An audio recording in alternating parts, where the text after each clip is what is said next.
Welcome दोस्तों। स्वागत है आपका हमारे चैनल में NS two school of banking. And today we will talk about NPBT, net profit before tax. क्या चीज़ होती है? Cash flow statement. चलिए देखते हैं। नेट प्रॉफिट बिफोर टैक्स, देखिए फाइनेंशियल मैट्रिक जो होती है वो रिप्रेजेंट करती है हमारी कंपनी की प्रॉफिटेबिलिटी। जितना भी बिजनेस के अंदर प्रॉफिट हुआ है वो दर्शाता है हमारा सारा का सारा जो बिजनेस का फाइनेंशियल मैट्रिक होता है। तो ये जितना भी हमारा कैश इनफ्लो होता है हमारे बिजनेस के अंदर, वो हमारा तीन तरीके से एक्टिविटीज में डिस्ट्रीब्यूट होता है, जिसको हम कहते हैं operating activities, investing activities and financing activities. Right. तो ये जितना भी हमारा फाइनेंशियल मैट्रिक है ये हमें बता रहा है कि company profitability after deducting all operating and non operating expenses, cost of goods sold, salaries, interest, but before accounting for income tax. अभी हमने इनकम टैक्स नहीं दिया है, लेकिन हमने क्या करा है, जितने भी पैसे हमारे पास आए हैं, इनफ्लो हुआ है, उसमें से cost of good sold, salaries, interest, जितने भी हमारे नॉन ऑपरेटिंग एक्सपेंसेस हैं और हमारे ऑपरेटिंग एक्सपेंसेस हैं, वो सबको डिडक्ट करने के बाद हमारे पास प्रॉफिट क्या बचा होना चाहिए? Net profit before tax. जितने भी हमारे ऑपरेटिंग एक्सपेंसेस होते हैं सारे के सारे हमारे पीएनएल में दर्शाए जाते हैं। सैलरीज दे दी जाती है, इनडायरेक्ट एक्सपेंसेस, इंटरेस्ट सारा पेमेंट हो जाता है। उसके बाद हमारी परफॉर्मेंस जब मैच हो रही है टैक्स रेट्स को एक्सक्लूड करके, जो बचा हुआ हमारे पास अमाउंट है वो होता है net profit before tax. Right. हम कैलकुलेट इसको कैसे करते हैं? Cost of goods sold, direct cost of producing goods and services जो हमारा ट्रेडिंग में चला जाता है पार्ट। ऑपरेटिंग एक्सपेंसेस हमारे सारे के सारे पीएनएल में आ जाते हैं, उसको ग्रॉस प्रॉफिट में से हम लेस कर लेते हैं। इनडायरेक्ट एक्सपेंसेस हम ग्रॉस प्रॉफिट में से लेस कर लेते हैं। हमारे पास ऑपरेटिंग एक्सपेंसेस और इनडायरेक्ट एक्सपेंसेस लेस करने के बाद जो अमाउंट बचती है वो होता है हमारा profit before tax, net profit. Right. दो तरीके के फॉर्मूले हम इसमें यूज कर सकते हैं प्रॉफिट बिफोर टैक्स निकालने के लिए। जितना भी आपका ऑपरेटिंग प्रॉफिट है उसमें से इनडायरेक्ट एक्सपेंसेस को आप लेस कर दीजिए, जितने भी इनडायरेक्ट एक्सपेंसेस होते हैं, इंटरेस्ट एक्सपेंसेस होते हैं। राइट। ऑपरेटिंग प्रॉफिट तो आपका इनडायरेक्ट एक्सपेंसेस लेस करने के बाद आ गया, उसमें से इंटरेस्ट एक्सपेंसेस माइनस कर दीजिए, इनडायरेक्ट नहीं, सॉरी। पीबीटी एक और मेथड से निकाला जाता है, जितना भी टोटल रेवेन्यू है उसमें से हमने cost of goods sold minus करी, हमारे पास ग्रॉस प्रॉफिट आ गया।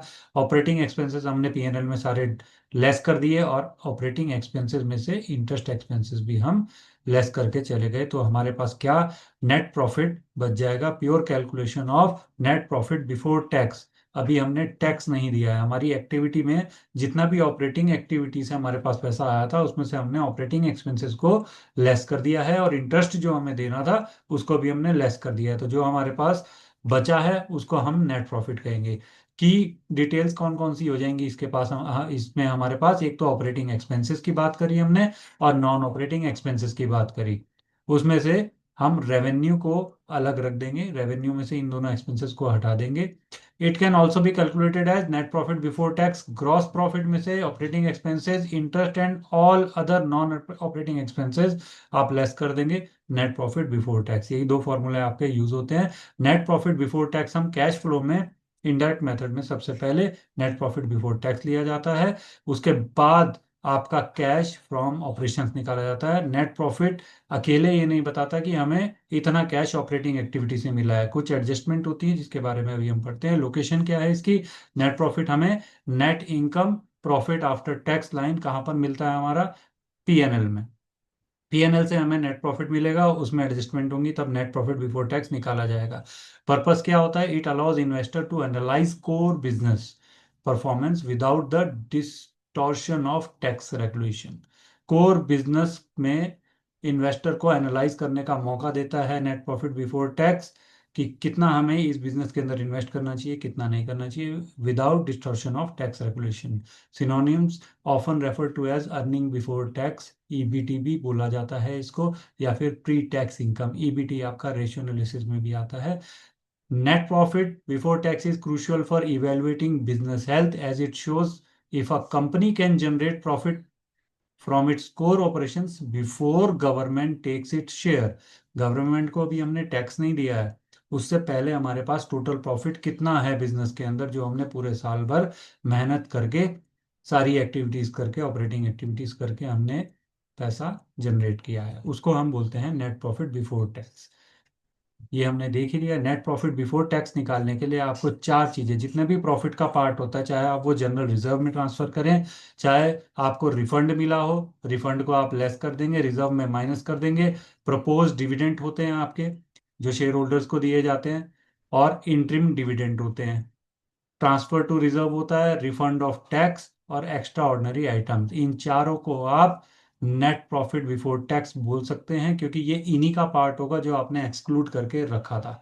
तो टोटेलिटी में कितना पैसा आता है, इन सबको हम ऐड कर देते हैं, जिसको हम शॉर्ट फॉर्म में याद कर सकते हैं, TIPP। टी से ट्रांसफर ऑफ रिजर्व, आई से इंटरिम डिविडेंड, पी से प्रपोज डिविडेंड, पी से provision for taxation, tip. Short form में हम बोल सकते हैं इसको टिप। राइट। फॉर्मूला हमने देख ही लिया है इसका। देखिए इसी तरीके का, हमने होप आपको नेट प्रॉफिट बिफोर टैक्स समझ में आया हो। इसको हम कैश फ्लो में, कैश फ्लो के फॉर्मेट में सबसे पहले लिखते हैं, उसके बाद हमारी ऑपरेटिंग की सारी एडजस्टमेंट्स होती है, जिसके बाद हमारा ए पार्ट कैश फ्लो का निकल के आता है, cash generated from operation before tax. और टैक्स हमारा हमेशा इसके, जब हम जनरेट कर लेते हैं इस मनी को, उसके बाद ही एक्सक्लूड होता है। राइट। इसी तरीके के वीडियो देखकर बेनिफिट उठा चुके हैं पिछले 30 साल में 10 lakh bankers, videos and PDFs, जो कि हमारे पास जीआईबी, सीआईबी और प्रमोशन एग्जाम से रिलेटेड होते हैं। और N S tour school of banking .com पर आपको ये सारे वीडियोज और पीडीएफ मिलते हैं। तो डिस्क्रिप्शन देख के जाइएगा, लाइक करके जाइएगा, डिस्क्रिप्शन में सारी डिटेल मेंशन है। आप हमसे जुड़ सकते हैं, जैसा कि अभी होली ऑफर भी चल रहा है, सारी डिटेल आपको डिस्क्रिप्शन में मिल जाएगी। देखिए एनपीबीटी से रिलेटेड अगर हमें एमसीक्यू आते हैं तो किस तरीके के आ सकते हैं। Which of the following best explain NPBT is used as the starting point. Starting point होता है इनडायरेक्ट मेथड में जब हम कैश फ्लो स्टेटमेंट बनाते हैं, इनमें से कौन सा पॉइंट बिल्कुल करेक्ट है। NPBT already excludes non cash items. क्या वो नॉन कैश आइटम्स को पहले से ही एक्सक्लूड कर देता है, या फिर non cash items like depreciation. Net profit before tax represent accrual based profit before tax adjustment. क्या वो अक्रूवल बेस्ड प्रॉफिट को भी अपने साथ लेके चल रहा है, या फिर NPBT directly equals operating cash flow, या NPBT is always equal to net cash flow. आपका आंसर होगा इसका बी, क्योंकि अक्रूवल बेस्ड पे हमारा एनपीबीटी बेस्ड होता है। It includes non-cash items like depreciation, provision, hence adjustment are required to convert it into cash-based operating flow. It does not directly equal cash flow. Directly नहीं बताएगा कि आपके पास cash flow कितना है। नॉन कैश भी इसमें इंक्लूडेड होते हैं। MCQ2, depreciation is added back to NPBT while preparing cash flow from operating activities. NPBT में हम डेप्रिसिएशन को ऐड कर देते हैं, क्योंकि पीएनएल में तो हम लेस करते हैं, क्योंकि ये नॉन ऑपरेटिंग एक्सपेंस होता है। यस, तो कौन सा ऑप्शन हमारा सही होगा। It reduces NPBT because but does not involve cash flow, या it reduces NPBT but involve cash inflow, या फिर it is tax deductible expense, या फिर it represent deferred liability. Answer होगा इसका A, because it reduces net profit before tax. तो इसलिए हम डेप्रिसिएशन को इसमें ऐड कर देते हैं ताकि एक्चुअल प्रॉफिट हम कैश फ्लो में लिख सकें, क्योंकि ये पार्ट होता है उसका। Depreciation is reduces accounting profit but has no cash impact, therefore it is added back to NPBT to arrive at cash flow from operation. Non cash expense है लेकिन उसको इम्पैक्ट नहीं डाल रहा है, इसलिए हम इसको ऐड कर देते हैं। MCQ3 की बात करें अगर हम, विच of the following adjustment is subtracted. अब ऐड तो हमने डेप्रिसिएशन कर दिया क्योंकि वो एक्सपेंस था, तो इसमें से हम सब्ट्रैक्ट क्या कर देंगे cash flow from operating activities निकालते हुए। क्या ट्रेड रिसीवेबल जो इंक्रीज हो जाए वो डेप्रिसिएशन एक्सपेंस हम करेंगे नहीं, क्योंकि उनको हम ऐड करते हैं अमोर्टाइजेशन ऑफ गुडविल या फिर provision for doubtful debt. Answer होगा ए, क्योंकि ट्रेड रिसीवेबल अभी आपके पास पैसा आया नहीं है, it is to be received, so it reduces operating cash flow. Depreciation and amortization are added back while provision are non cash and also added back. MCQ4 की अगर बात करते हैं, आपके पास एनपीबीटी है 5 लाख का, डेप्रिसिएशन है 50,000 का, इंटरेस्ट एक्सपेंस आपके 20,000 के हैं, और ट्रेड पेबल्स आपके 30,000 है। तो आपका cash flow from operating activities before tax क्या हो सकता है। 5 लाख आपके पास है, बिल्कुल करेक्ट है। 5 लाख में डेप्रिसिएशन हमने देखा कि ऐड कर देते हैं तो 5,50,000 हो गया। 20,000 आपका इंटरेस्ट एक्सपेंस है जो कि ऑलरेडी हमने पीएनएल में कर लिया होगा, तो इसलिए इसका कोई यूज नहीं होगा। तो 5,50,000 and 30,000 is your payable increase. तब पेबल इंक्रीज हो जाते हैं तो क्या करा जाता है उसको, सॉरी ये आगे बढ़ गया हमारा स्लाइड। सी, 5,60,000 आपका आंसर होगा। 5,50,000 और 30,000 आपने सेव करे हैं, राइट। इंक्रीज इन पेबल तो 5,80,000 हो गया, जिसमें से इंटरेस्ट इंटरेस्ट एक्सपेंस अगर हम लेस कर देते हैं तो 5,60,000 होगा आंसर। इंटरेस्ट एक्सपेंस अगर हम नहीं लेंगे because it requires reclassification, right, then answer B और 5,80,000, correct. MCQ 5, which of the following items is not adjusted to NPBT while computing cash flow from operating activities? Dividend paid, because dividend pay जो होता है वो हमने जो पैसा इस्तेमाल करा है बिजनेस में शेयर होल्डर्स का उनको दिया है। Dividend paid is for the share holders whose money is used in the business, which comes under financing activity. Dividend paid is come under finance activity, not an operating expense. NPBT adjustment include non-cash charges and working capital changes only. And NPBT में सिर्फ आपके non cash item और working capital आते हैं, जिसमें current asset या current liabilities को plus minus करके एडजस्ट किया जाता है, ना कि डिविडेंड पेड जो कि हमारा फाइनेंसिंग का पार्ट होता है। MCQ 6 में पूछते हैं, why is NPBT considered more appropriate than PAT, net profit after tax से ज्यादा हम एनपीबीटी पे क्यों जोर देते हैं, क्यों यूज करते हैं, इसकी इंपॉर्टेंस क्यों है इनडायरेक्ट मेथड में कैश फ्लो स्टेटमेंट में। चार ऑप्शन आपको दिए हुए, एनपीएटी इंक्लूड्स एक्स्ट्राऑर्डिनरी आइटम्स, या एनपीएटी ये excludes tax expenses which is a cash item, या NPBT ensure tax cash flow are shown separately under operating activities, या फिर NPBT is always higher than NPAT.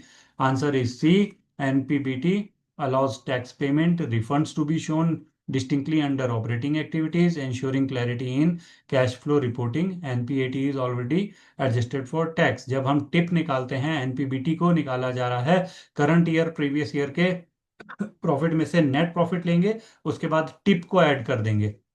TIPP, transfer of general reserve, interim dividend, आपका propose dividend और provision for taxation. Current year previous year से net profit आ जाएगा हमारा, तो इन सब को ऐड करके हमारा एनपीबीटी बनता है। होप आपको आज का सेशन समझ में आया हो। लाइक करके जाइएगा, सब्सक्राइब करके जाइएगा। मिलते हैं नेक्स्ट सेशन में। Thank you very much.